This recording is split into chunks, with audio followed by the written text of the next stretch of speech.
2003년 캐나다 토론토를 발칵 뒤집어 놓은 어린 소녀에게 일어난 사건입니다. 홀리 존슨은 1992년 9월 14일 생으로 형제 둘 중 넷째로 막내였습니다. 홀리는 부끄러움이 조금 있는 아이였지만 점차적으로 독립심을 키워나가던 중이었습니다. 12살이 되던 2003년 5월 12일 홀리 존슨은 학교를 마친 뒤 친구 집에 갔다가 돌아오는 길이었습니다.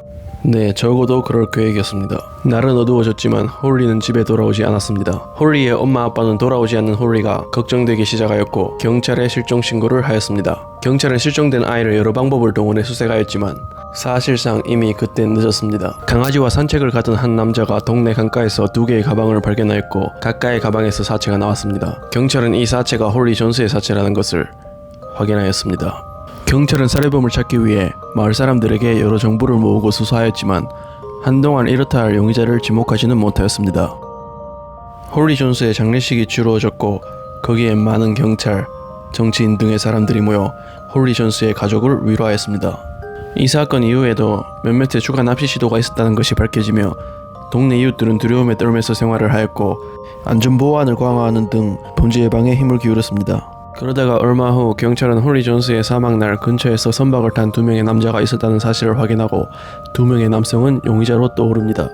하지만 그중 1명은 조사를 받은 뒤 범죄자가 아닌 것으로 밝혀지고 다른 나머지 남성 1명에 대한 정보를 알아내지 못하여 이 남성을 찾을 수 없게 됩니다.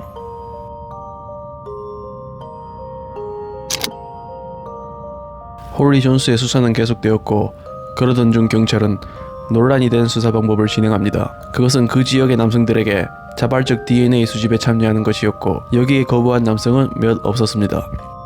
참여하지 않은 사람 중 1명은 35살의 소프트웨어 개발자 마이클 베어로는 당시 범죄 기록은 없었지만 DNA 수집 대상이었으므로 경찰은 결국 그의 DNA를 그가 버린 음료수병을 수집하여 확인하게 됩니다. 그런데 그의 DNA와 홀리 사체의 손톱에 있던 피와 DNA가 일치함을 확인하고 경찰은 즉각 그를 체포합니다. 수사 중 마이클은 전부 자백을 하게 되고 그의 범행 동기는 집에서 아동 포르노를 보다가 밖으로 나왔는데 마침 홀리가 지나가고 있었다고 합니다. 그리고 거기서 하지 말아야 할 선택을 하게 된 거였습니다.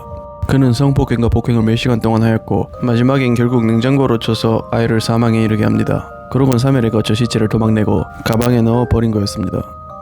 마이클은 무기징역을 선고받고 2028년까지 가석방이 안 됩니다. 마이클은 자신의 행위를 아동 포르노 때문이라 하였고 홀리가 그 당시 보이지 않았다면 그 아이는 죽지 않았을 거다 라고 얘기하였습니다.